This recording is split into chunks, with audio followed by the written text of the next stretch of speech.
Bonjour et bienvenue pour cette 19e édition de mon journal de bord d'un changement de vie. Alors cette semaine, comme prévu, c'était une semaine qui a été consacrée à une sorte de congé, des vacances.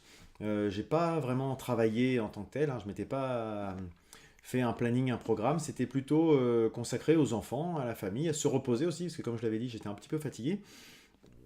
Du coup, pas de réveil, des bonnes nuits, des choses comme ça. Du temps avec les enfants, des activités créatives diverses et variées. On a joué un peu aux jeux vidéo, on a fait des choses comme ça. Enfin, bon, on a passé du temps ensemble jusqu'à la fin de la semaine, puisque mon épouse avait un concert vendredi et moi hier soir. Donc, une semaine qui était quand même assez chargée, finalement.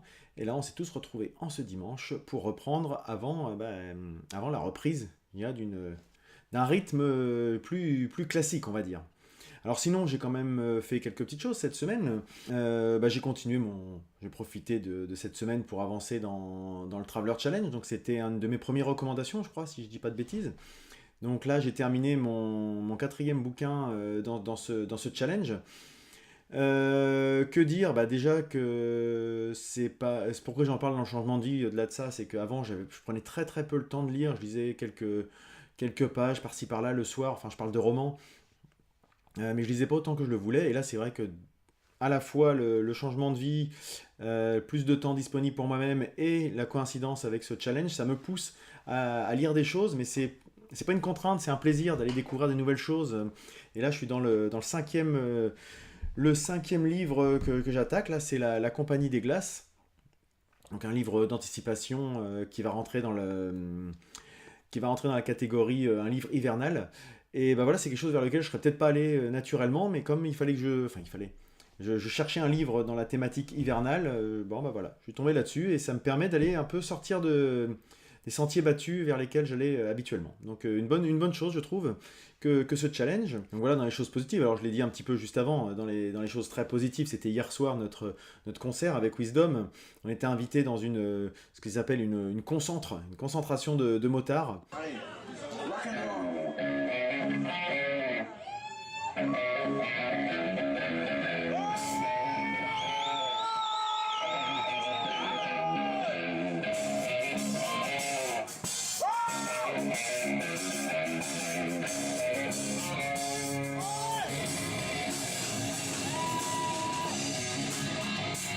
Donc un univers qu'on ne connaissait pas du tout, hein, avec mes potes du groupe. On a découvert cet univers qui peut paraître eux-mêmes se qualifier de temps en temps comme un peu hermétique. Mais en fait, je n'ai pas du tout trouvé. Je les ai trouvés très curieux, très ouverts. On a été accueillis de façon, je dirais, royale, hein. Vraiment, c'était vraiment top. Comme quoi, il ne faut pas ni se fier aux apparences d'un côté comme de l'autre. Enfin, eux avaient l'impression d'avoir peut-être une image un peu fermée qu'ils n'ont pas. Et nous, c'est vrai qu'on arrivait, on mettait les pieds dans un terrain inconnu avec peut-être pas des appréhensions, mais on se demandait un petit peu comment ça allait se passer. Et ça s'est très très bien passé. Donc comme quoi, il faut aller au-delà de certains préjugés ou tiens, petit bip, ou certaines réticences. Voilà. En tout cas, c'était qu'on n'avait pas plus que ça, puisque finalement on y est allé, hein. Donc c'est qu'on avait quand même plutôt une confiance réciproque. Mais voilà, chacun, on savait pas trop sur comment ça allait se dérouler. Et ça s'est super bien déroulé. On a passé un super moment. Sinon, cette semaine, je sais plus quel jour, ça devait être mercredi. J'ai rencontré ma deuxième interlocutrice pour les échanges, les entretiens que j'ai commencé à initier autour du changement de vie, donc avec un deuxième témoignage. Cette fois-ci, c'est Rebecca Armstrong, que vous connaissez peut-être si vous écoutez des podcasts, puisqu'elle anime le podcast 2050, le podcast. Et elle a opéré, elle a un changement de vie un petit peu différent de ma première invitée. Je ne sais pas de quoi on va parler exactement, mais je te suis. Changement de vie. Ouais, Changement de vie. Rebecca Armstrong, 39 ans, mariée, 2 enfants. Voilà. Et le changement de vie Et en voilà, 2015. en 2015. Donc Ouais. maintenant, ça fait 2 ans. Donc tu Ouais, vas c'est pouvoir ça. avoir un peu de recul pour Ouais. nous faire part de les plus, les moins, justement. Quel a été le déclic de ce changement de vie, Et justement? finalement, le changement, il n'est pas sur les thèmes que j'aborde, mais il est plutôt sur la façon de les aborder. Pour l'instant, j'ai pas beaucoup avancé, du coup. Je vais pouvoir parler des sujets un petit peu moins bien de la semaine, puisque cette semaine, j'avais prévu de peut-être profiter un peu des vacances pour avancer sur le montage et la mise en ligne de ces entretiens. j'ai pas avancé. Je pense que j'ai peut-être été un peu ambitieux sur le premier avec Virginie, à vouloir avoir, pour être tout à fait clair, j'ai voulu faire du multicam, et derrière ça veut dire un montage un peu plus lourd, un peu plus compliqué, donc il faut que je mette les mains dans le cambouis, c'est un peu plus compliqué, et ça avance pas aussi vite que je voulais. Cela étant, je vais quand même le faire. Mais voilà, j'ai un petit bémol par rapport à peut-être l'ambition que j'avais par rapport à ça. Euh, Sinon, autre bémol que j'ai, je suis pas hyper satisfait du son. Dans les deux cas, alors avec Virginie c'est un peu différent parce qu'on était dans son atelier, donc vous le verrez, hein, mais le son est un peu, je dirais, déséquilibré en ma faveur. Ça m'énerve parce que je parle déjà assez fort et assez comme ça pour qu'on m'entende pas enfin qu'on n'ait pas besoin de m'entendre plus. Et avec Rebecca, c'est pareil. Et en plus, on est dans un lieu public, donc je vais avoir du travail de sonorisation là-dessus. Pourtant, j'ai utilisé le micro Blue Yeti qui est fait pour être utilisé en mode interview. Ben, malgré tout, on était chacun d'un côté et l'autre du micro et ça n'a pas marché comme prévu. Donc on a fait quelques tests avant, on a essayé de préparer, etc. Mais c'était pas suffisant visiblement. J'aurais dû faire des tests plus poussés. Voilà pourquoi je mets ça dans les moins. J'aurais dû faire des tests plus poussés, plus. Je sais pas, peut-être faire test à blanc à la maison dans plusieurs configurations. Voilà, bon, bah, j'espère que ça sera quand même regardable et écoutable pour ceux qui écoutent en podcast, mais voilà, ma petite déception vis-à-vis de ça. Ça reste des entretiens qui étaient très intéressants. J'espère que je ferai suffisamment une bonne production pour que vous puissiez en bénéficier également, parce que c'est vraiment une autre facette que j'aimerais apporter à ce journal de bord, avec des témoignages d'autres personnes. Et puis peut-être dans les choses un peu négatives, enfin pas négatives, mais les choses peut mieux faire, c'est que j'ai pas eu beaucoup de retours par rapport aux quelques propositions que je vous avais faites la semaine dernière, à savoir l'aspect newsletter ou l'aspect questions qu'on me poserait, auxquelles je répondrais de façon plus spontanée. J'ai eu une ou deux personnes qui m'ont dit que ça pouvait les intéresser, sans pour autant poser de questions derrière. Voilà, bon, bah, je ne vais pas m'acharner, hein, mais c'est peut-être que vous n'avez pas pris le temps, vous avez fait les timides ou quoi que ce soit. Si ça vous intéresse pas, vous pouvez le dire aussi, hein, n'hésitez pas à me dire que c'est une idée à la con, je ne serai pas vexé. Voilà un petit peu pour cette semaine, je vais passer directement à la semaine à venir. Cette semaine, je reprends donc avec un rythme plus classique, hein. Donc dès demain, je retourne à la cantine numérique, faire mon montage, etc. J'ai d'autres petites choses prévues là-bas sur place. Ça, je dirais, c'est du. Maintenant, c'est de l'habitude, hein. Par contre, j'ai quelques petites choses spécifiques cette semaine. La première, c'est dès demain après-midi, je vais rencontrer une association, les Copeaux Numériques, qui est à quelques pas de la cantine numérique, enfin à quelques centaines de mètres, pour aller voir un petit peu. Donc c'est un atelier qui fait aussi un espace de coworking, mais qui fait aussi les aspects do it yourself. C'est-à-dire on arrive et puis avec nos projets, il y a des ateliers de menuiserie, il y a des ateliers de découpe de précision, il y a des ateliers d'impression 3D, voilà, c'est quelque chose qui m'intéresse, et puis peut-être les avoir comme invités à l'entrepôt, donc aller rencontrer un peu ces personnes qui sont aussi une association collègue de la ville, de notre municipalité, donc c'est un peu rencontrer, créer un petit peu du réseau, quoi. Euh, ça va être demain après-midi. Je vais essayer dans cette semaine de faire un peu enfin pas de faire un peu, de m'inscrire en tant que micro-entrepreneur, voilà, histoire d'avoir vraiment un statut, d'être enregistré, d'être dans quelque chose, de concrétiser vraiment quelque chose parce que là, tant qu'il n'y a rien de concret, c'est vrai que je navigue pas à vue, mais ça mérite peut-être un peu plus de pression de ma part, donc voilà, je vais faire ça, au moins partir sur ce statut-là, quitte à le faire évoluer dans les mois qui viennent en fonction de l'activité, si le besoin s'en fait sentir, mais voilà, c'est quelque chose que je vais faire dès demain. Après, ça va être un petit peu du classique, hein, continuer de travailler sur le projet, le site web qui va enfin, j'espère, aboutir prochainement. Bon, bah ça, c'est des choses que je dis depuis quelques temps, donc je vais continuer de travailler dessus, hein. C'est pas que je fais rien, c'est que c'est des choses qui prennent du temps. Il suffit pas de claquer des doigts. Enfin, après, on peut faire un truc, mais j'aime pas sortir des choses qui sont pas complètement abouties. Donc voilà, je préfère attendre que la peinture soit sèche avant de faire visiter, quoi. Et puis, bah voilà, en gros, l'activité de la semaine, quoi, des choses somme toute assez classiques. reprendre un rythme. Voilà, un petit peu le principe. Et puis, c'est l'occasion là de faire un petit bilan. Là, on est au mois de novembre, donc faire un petit bilan depuis ce début de changement de vie. Oui, voilà, donc maintenant ça fait 4 mois, parce que j'ai terminé mon ancien emploi fin juin, début juillet. Donc 4 mois pleins que je suis en cours de changement de vie. Qu'est-ce que je peux dire par rapport à ça? Globalement, je vais peut-être redire ce que j'ai déjà dit, mais c'est pas plus compliqué que ce que je pensais, parce que je m'attendais forcément à avoir des choses un peu complexes, mais ce qui est vraiment pas simple, c'est ce- toutes les choses auxquelles il faut penser. Voilà. J'ai moins l'aspect béquille sur lequel je pouvais compter avant. Donc effectivement, la vie privée, la vie pro se mélangent un peu facilement et de temps en temps, c'est vrai que quand il faut gérer les priorités, c'est un peu moins facile que quand on a une vraie distinction entre l'emploi salarié, ce qui était mon cas, hein, bien sûr, et la vie la vie perso, pardon, j'arrivais bien à dissocier une fois que j'avais fini le boulot. Moi, je coupais, j'avais pas le travail me suivait pas à la maison.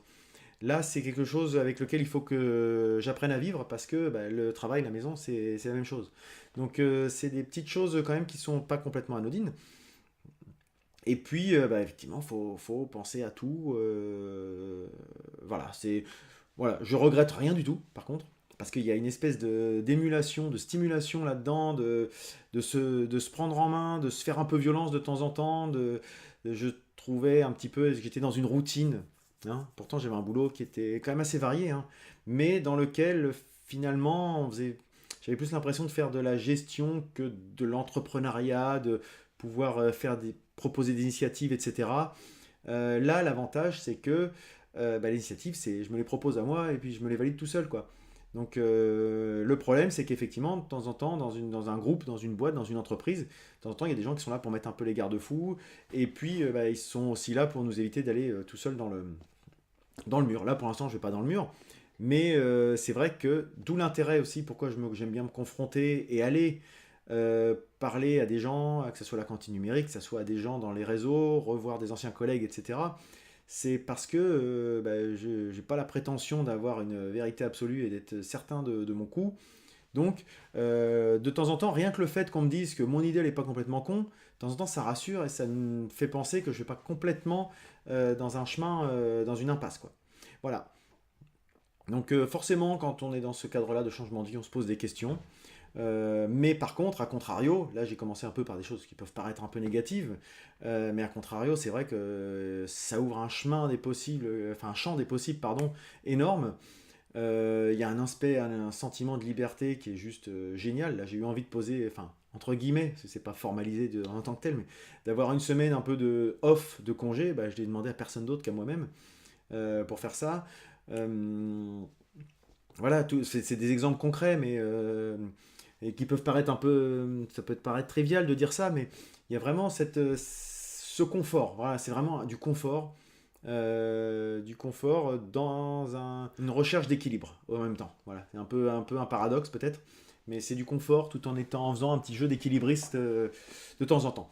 Euh, Quoi d'autre? Je dirais que ce qui me plaît beaucoup, c'est de pouvoir, c'est tout con, mais je ne redeviendrai pas le sportif que j'étais étant jeune, mais le fait d'avoir une activité physique, de me libérer du temps pour des choses comme ça, ce que je ne pouvais pas faire, que je ne prenais pas le temps de faire aussi, plutôt, parce qu'on peut tous le faire, hein. Je connais des gens qui étaient beaucoup plus débordés que moi et puis qui arrivaient à le faire, donc c'est juste une question de gestion de priorité. Mais là, j'arrive à le gérer, j'arrive à le faire régulièrement. Et je me sens mieux, j'ai plus de problèmes de dos, je sais pas comment dire, je dors vraiment bien, voilà, je me sens épanoui. Pour dire les choses clairement et simplement, voire de façon assez simpliste, je crois que j'ai jamais été aussi serein de ma vie qu'en ce moment.